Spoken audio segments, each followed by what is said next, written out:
Қыпшақ Сейітқұл 30 үйлі тобырымен жұрттың тегіс аттаныс барымтасы бар уақытта бұл 30 үй кедейді қалайынша етсем байытып халық қатарына қосамын деп ойға қалды.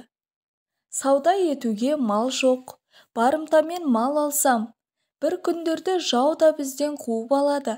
Ақырында бұрынғылардың айтып кетуінше жортуыл басы жолда қалса керек. Соның бәрінде шамалап қарап, ақыры бір қиялға түсіп, Сейітқұл әуелі мекен еткендей бір орын іздейді.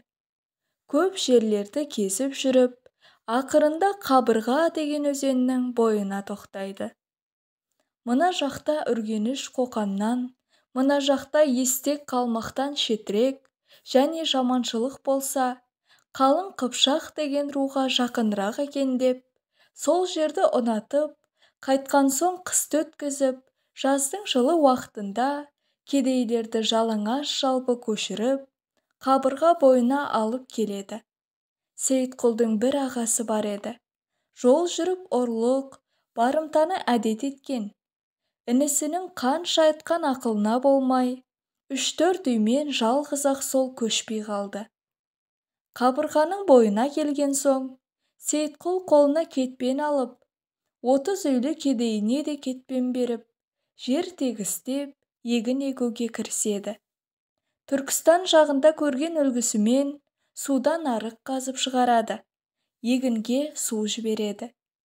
Егіні піскен соң орып, жинап алып, артығын төңірегіндегі көшпелерге сатып мал етеді екен.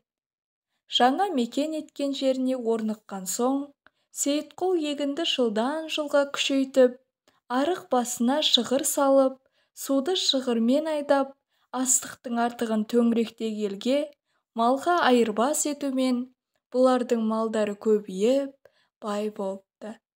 Мұны көріп, әрбір көшпелі елдегі жарлы жақыбайлар да Сейітқұлға қосылып, 5-6 жылда Сейітқұл елі деген 400 үйге таянды дейді.